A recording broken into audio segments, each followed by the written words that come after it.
Hello, everyone, and welcome to the launch of the State of the Tropics report. I'm Lisa Oak, and today I'm going to be introducing some of the world's most eminent authorities on a vast range of subjects concerning our planet's tropical regions. Soon, we are going to hear from Nobel laureate Aung San Suu Kyi, winner of the 1991 Nobel Peace Prize and chair of the National League for Democracy. She will launch the report live from Yangon in Myanmar. For this launch, our audience around the world and especially in Yangon include diplomatic staff and representatives of the many research institutions with an interest in tropical research. We also have Burmese academics and educational representatives, and among our guests are scores of journalists. They are representing international, regional, and national media outlets. Unless they live here, many people know very little about the tropics other than what they were taught in school. Over the next hour or so, as we launch the State of the Tropics report, we'll hear about diverse subjects ranging from the threat of tropical disease, environmental challenges, and how technology and education will develop in the world's tropical regions.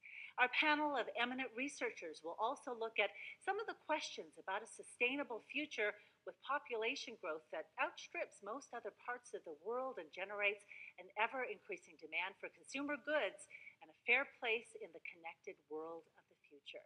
We're going to learn about some of the keys to sustainable developments in the tropics as well. Our participants include some of the most innovative thinkers from around the world. And to meet the first of these academic leaders, we now cross live to Yangon in Myanmar to Professor Sandra Harding, the Vice Chancellor and the President of James Cook University in Australia and convener of the State of the Tropics report.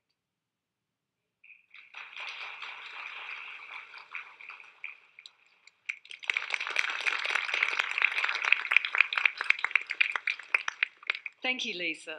Good morning and welcome to those here in Yangon, in Singapore, and across other sites, including Cairns and Townsville in Australia and online. We're here today to launch a major report on the state of the world's tropics. In doing so, today will become a critical moment in reframing our understanding of global dynamics and of the power and the potential of the tropics. More than 2,000 years ago, Aristotle wrote that there are three zones of the world: the frigid zone, the temperate zone, and the torrid zone. And only one of these, the temperate zone, was a place where human beings could live. Fast forward to 2014. The tropics accounts for more than 40% of the world's population, around 80% of the world's biodiversity, and features some of the most pressing issues of our time: population growth rates ahead of the rest of the world, health and disease, environmental management, the development of governance and judicial structures, all playing out in Aristotle's torrid zone. In viewing the world as a set of dichotomies, north-south, east-west, developed-developing, Asia, the rest, Aristotle's powerful lateral notion of the world in general, and the tropics in particular, has been consigned to obscurity. But given 21st century statistics, it is well past time that we rediscover the tropics. To do so means charting the tropics, exploring it, not in ships, but through data that reveal its zonal power and potential. 3 years ago, 12 universities and research institutions from around the world dedicated to the tropics through their location or their mission determined it was time to explore and to understand, to reprise that fundamental Aristotelian lateral conception of the world. With this in mind, the group set the parameters of an historic report on the state of the tropics. The aim of the report is to answer a very simple question: is life in the tropics getting better? More subtly, the aim of the report is geopolitical. It is to change the way the world views itself. Today, the work is done and the report is ready. It is a very great honour that Nobel Peace Prize winner and chair of the National League for Democracy in Burma, Aung San Suu Kyi, is here to launch this important work. In a short while, we will be welcoming her on stage to deliver the keynote address and to officially launch the inaugural State of the Tropics report. Before that, for our Burmese speakers, here's Ms. Thanda Line. Thank you. ကြွရောက်လာကြသောဂုဏ်တည်ရှိလူကြီးမင်းများနဲ့ဧည့်သည်တော်များအပေါင်းကျမတို့မြန်မာနိုင်ငံမှာဒီမိုကရေစီစနစ်ဖော်ဆောင်နိုင်ရေးအတွက်သူမရဲ့ကြမ်းမဖက်ငြိမ်းချမ်းစွာကြိုးပမ်းမှုများကြောင့်နိုင်ငံတကာအတူယူလေးစားရတဲ့မြန်မာလူထုခေါင်းဆောင်တူဖြစ်သူအမျိုးသားဒီမိုကရေစီအဖွဲ့ချုပ်ရဲ့ပူးတွဲတည်ထောင်သူဖြစ်လက်ရှိဥက္ကဋ္ဌတူလည်းဖြစ်တဲ့ Nobel ငြိမ်းချမ်းရေးဆုရှင်ဒေါ်အောင်ဆန်းစုကြည်ကိုဒီကနေ့အခမ်းအနားရဲ့အမှာစကားပြောကြားပေးရန်အတွက်စင်မြင့်မော်သို့ကြွရောက်ပါရန်လေးစားစွာဖိတ်ကြားအပ်ပါတယ်ရှင် Please join me in welcoming Aung San Suu Kyi.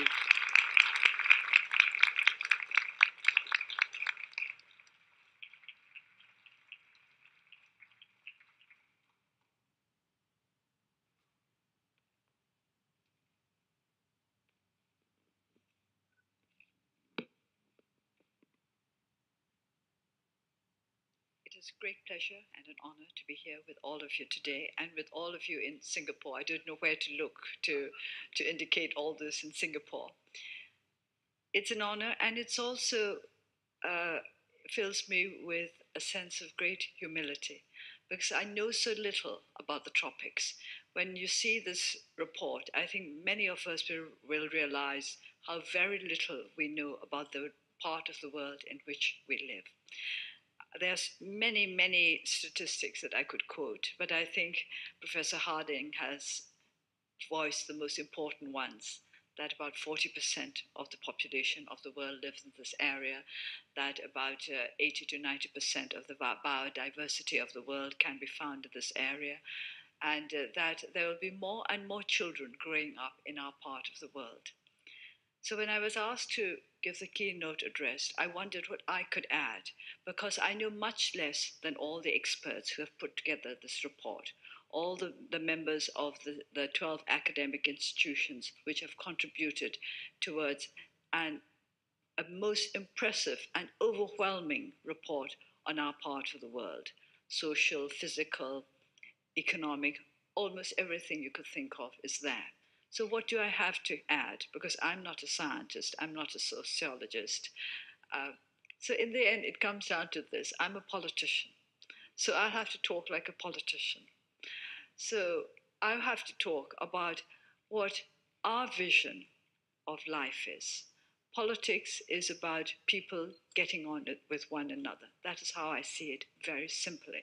People who live in the same society, in the same country, in the same world, must learn to get on with one another if our globe is to survive. To me, politics is basically as simple as all that. For our country to progress and for the world to progress, our view of politics has to be the right one, and it has to fit into the context of all the other aspects of our world. So I would like to ask a very simple question of those who have put together this report and all those who are going to be making use of this report. How is the information that has been made available to us going to help us to enhance the lives of the peoples of this globe? That is the only question that I can put to you, and that is the only contribution I can make, because all the other facts that are in the report speak for themselves and are there to be worked on by those who are interested in particular sectors of the tropics. But the tropics, between the area lying between the Tropic of Cancer and the Tropic of Capricorn, is part of the world. In a way, we could call it the belt of the world. It's going around the world. And belts are more than just for keeping bulges in. I think belts are to join, to promote inclusivity, to make everybody understand that we are part of a whole. And belts, of course, happen to be right at the center most of the time. Certainly, with regard to the tropics, it's right at the center of the world in a way. And as those in the center of the world, I think we need to be more aware of what is going on in the other parts of the world, the parts which are not tropical. I quite like Aristotle's description of the frigid zone and the torrid zone and the temperate zone, but it's the word temperate that interests me, politically speaking. Are we all temperate enough to make sure that our world survives in the right way? And I'm not talking about temperate geographically or physically, obviously. So, what can we do to make our world more temperate?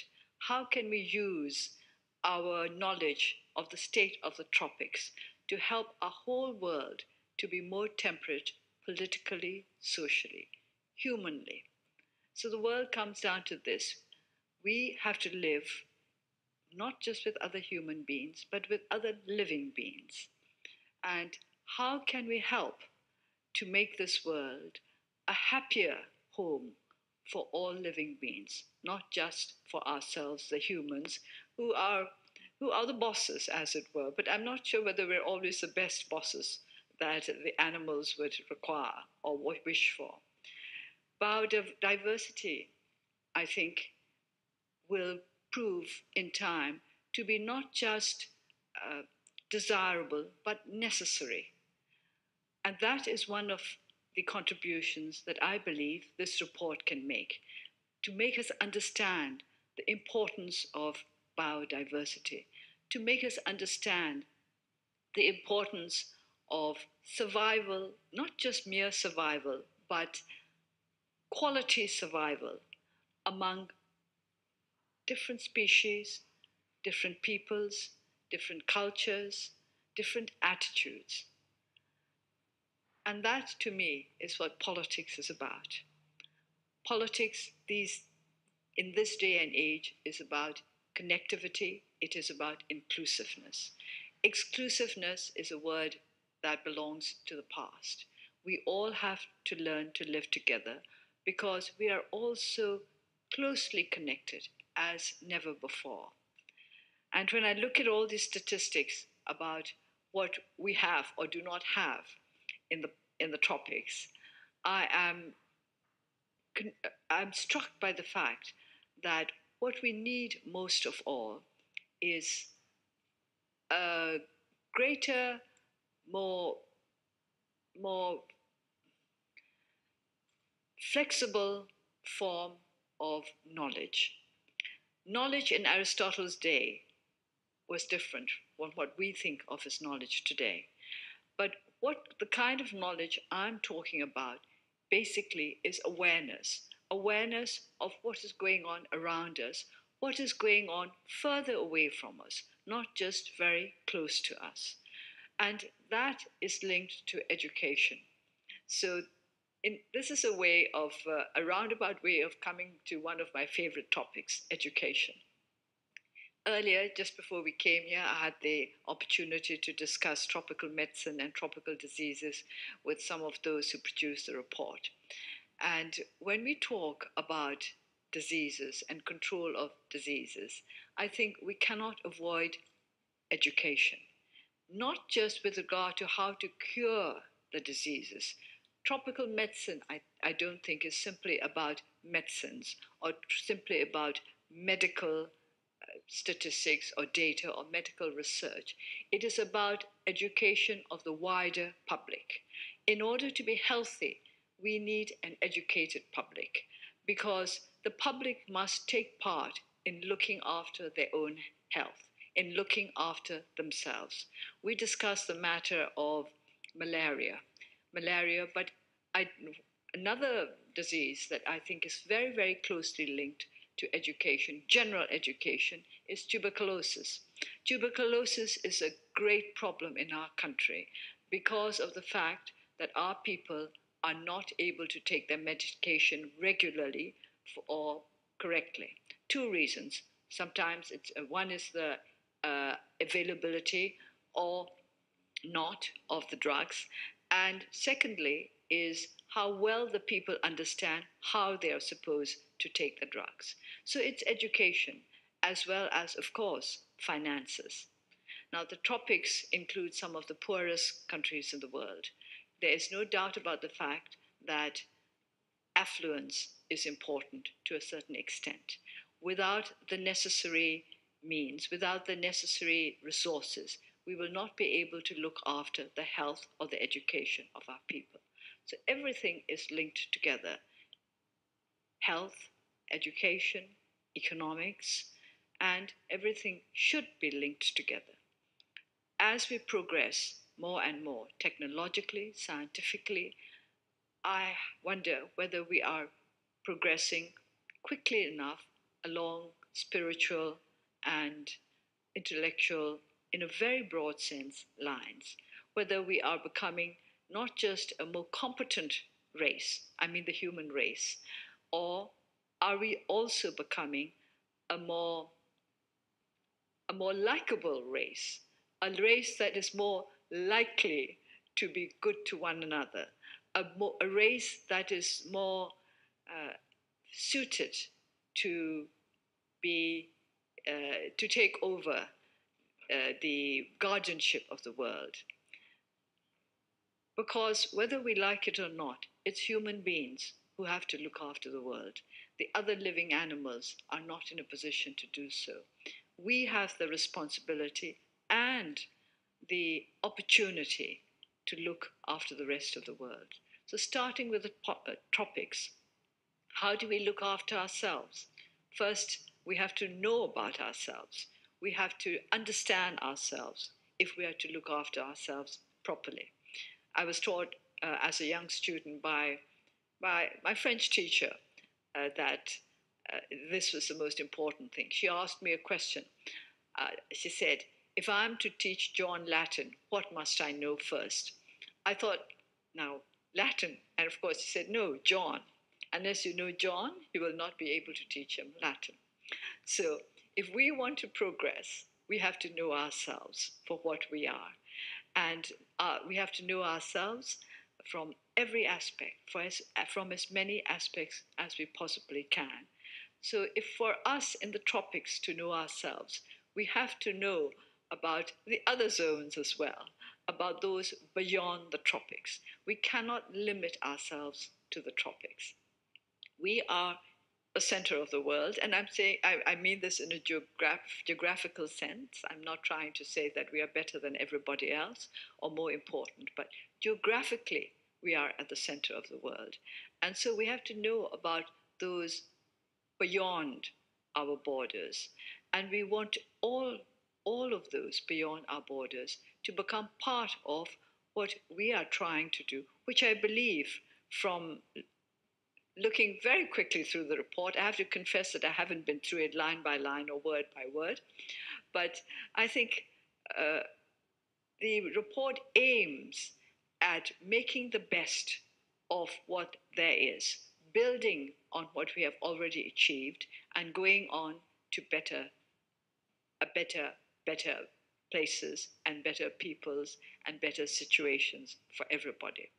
So I would like the tropics to be an area that invites everybody to come together, not just to help us, but to use us if necessary in order to help the rest of the world. Of course, a richer part of the globe may question, what do we have to give them?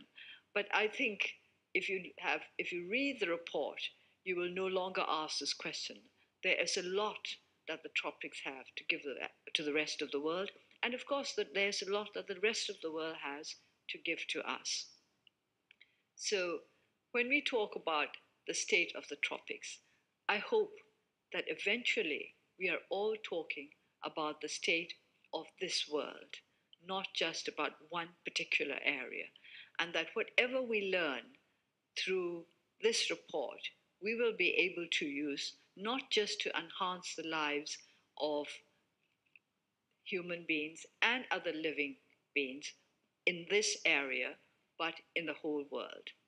So that is what politics is about. This is what I believe, that politics is about improving the lives of all those who come within its area of influence. And its area of influence is the whole world. Speaking as a politician, I would like to say that we depend a lot on our scientists, our sociologists, our academics to help us to see the way forward better and clearer. But we would also like to remind them to be more open in their vision, in their view of where we should be going.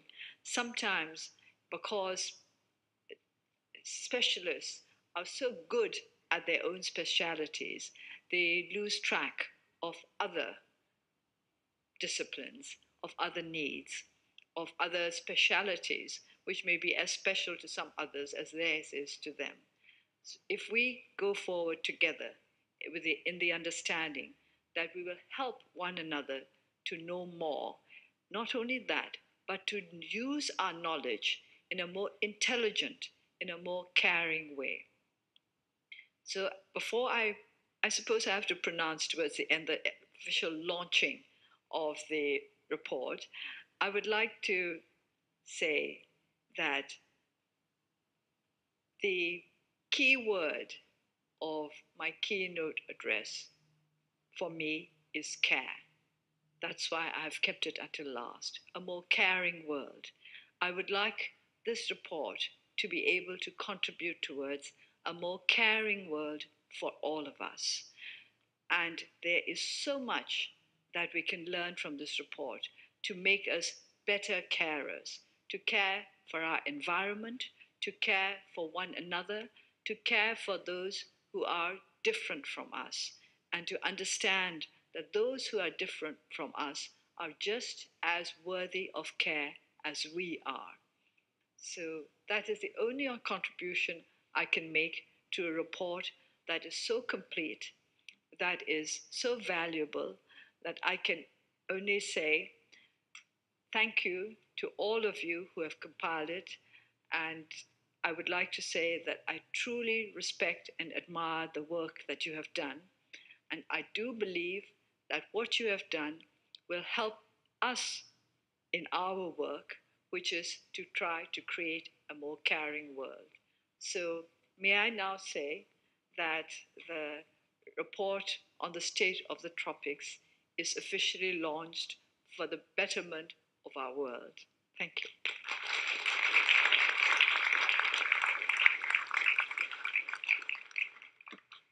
Many thanks to Distinguished Nobel Laureate Aung San Suu Kyi for launching the inaugural State of the Tropics report with such wonderful words of inspiration. Thank you very much.